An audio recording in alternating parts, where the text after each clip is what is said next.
All right. So, oh, okay. Yes. You were talking about the insanity hoax just now. Yeah. Actually, really good evidence for that was Van Gogh. A lot of people attribute his mental illness for why he made such amazing paintings. But most of his more famous works, specifically Starry Night, actually were painted while he was actually in asylum getting care for his mental illness. Yeah. Although the care wouldn't have been great, but yeah, I it would understand have what you're been saying. better Yeah, than just leaving. exactly. Yeah. Actually, so this is the later life slide. This first bullet here is about Vita Sackville West. I've moved things around just for time and for this video, so that'll make sense later. This was a person she was very close to, Vita Sackville West. But the primary thing I wanted you to see here is that in her later life, she continued to struggle with depression, obviously. She met and married Leonard Woolf.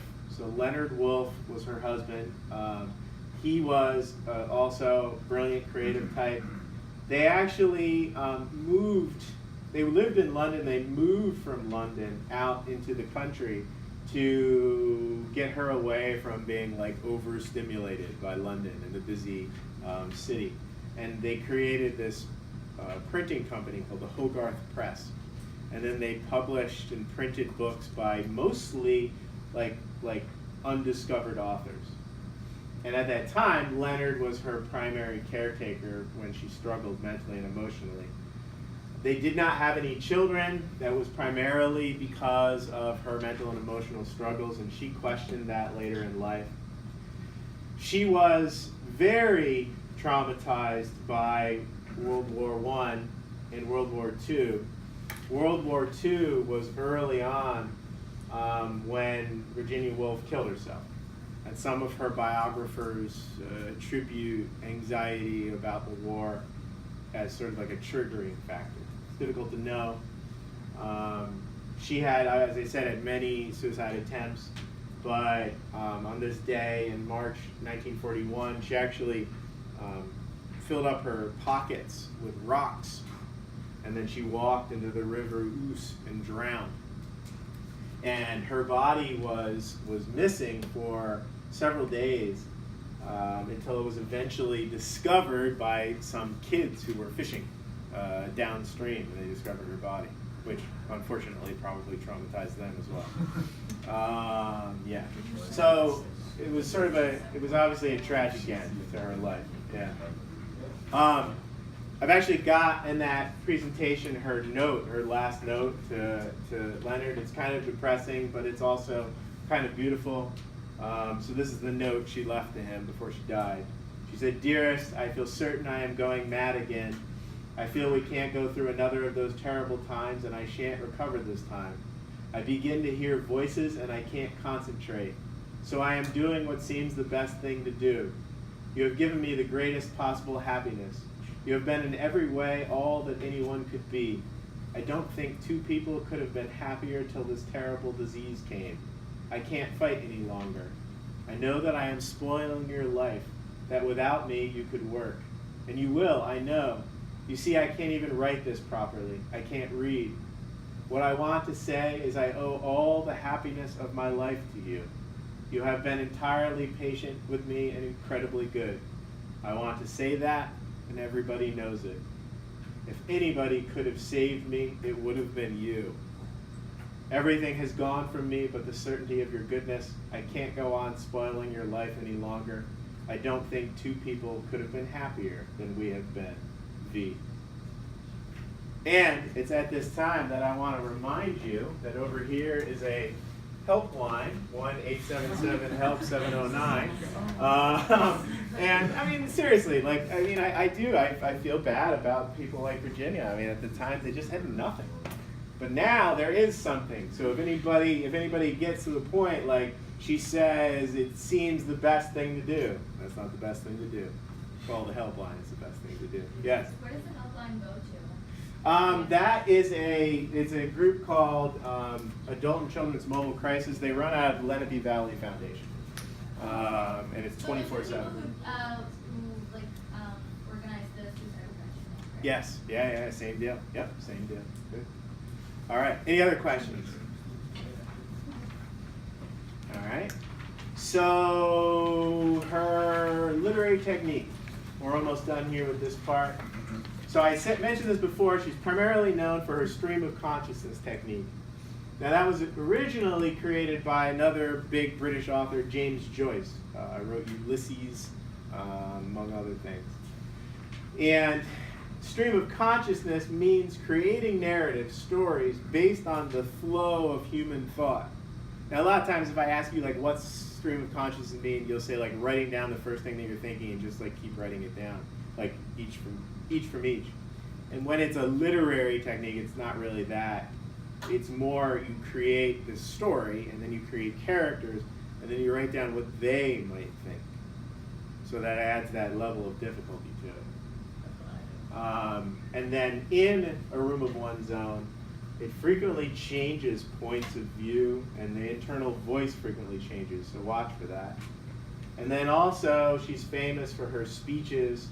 Obviously, A Room of One's Own was 2 speeches, and another famous one was Professions for Women, where she talks about this Victorian idea of womanhood as the angel in the house, and how if a woman wants to be a author or any kind of professional or have something of her own, a career, she has to kill that idea of the angel in the house.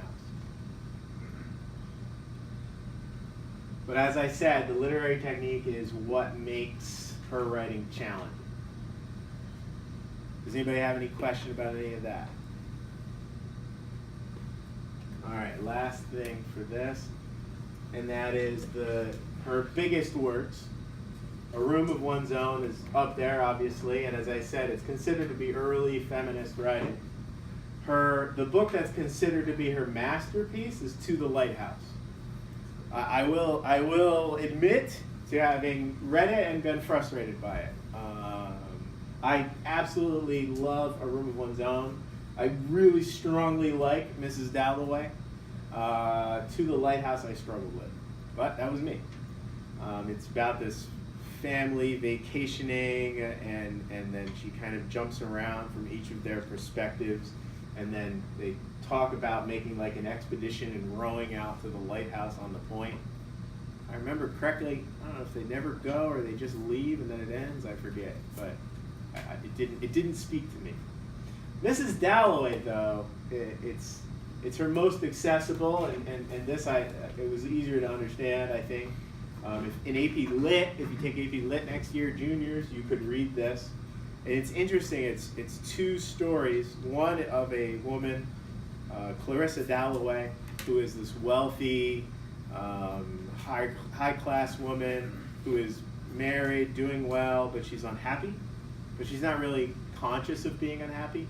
And she also like constantly is throwing parties and having people over for dinners and parties and whatnot, and trying to maybe like keep that unhappiness under the surface.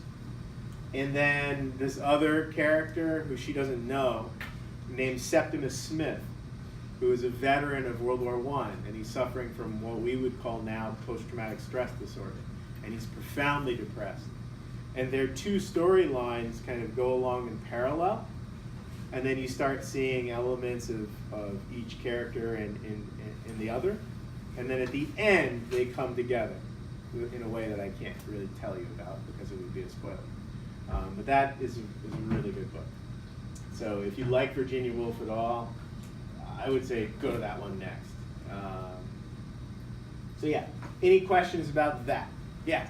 Did she only write in stream of consciousness, or did she write like traditional stories too?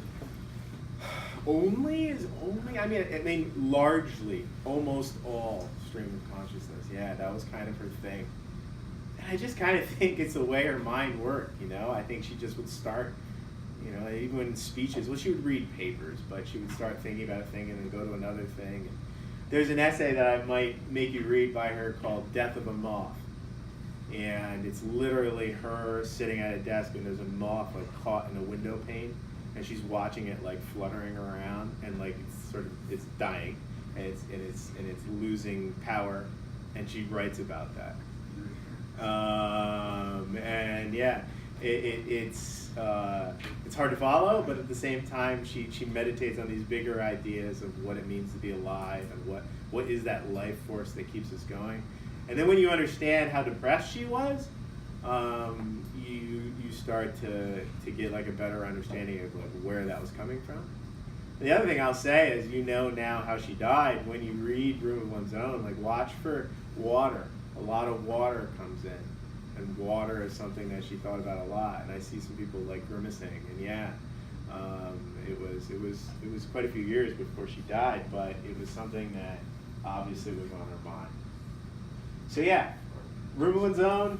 You're gonna read it. You're gonna answer the study guide questions.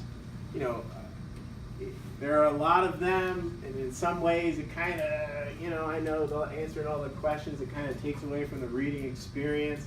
But obviously we got to do our AP Lang thing. There is a module, and it is module 7. And the study guide is there, and then there's a biography there, a little more info about her. Questions? Yeah? Do you want us taking like our own notes outside of the study guide questions, or is that? Great question. Do I want you taking your own notes outside of the study guide questions? I'll show you the study guide. It says at the top, evaluate my language here for any weasel words. You may use the answers to the questions below on the quiz. If you answer the questions below and take notes on the Woolf biography, you will be well on your way to success on the quiz. In general, focus your notes on Woolf's ideas and not as much on specific names, etc. Do you see any weasel words in there? Any glittering generalities? Well, you're saying well on your way, not necessarily. Yes. Well on your way to success on the quiz. Other questions? Go ahead. Is it going to be the same kind of deal as the prints, like we submit it on Trinidad and we use it? Yes. Same kind of deal as the prints. You can submit it on Turnitin and use it. Great job, class. Bye, period 7-8. What percentage? Oh, I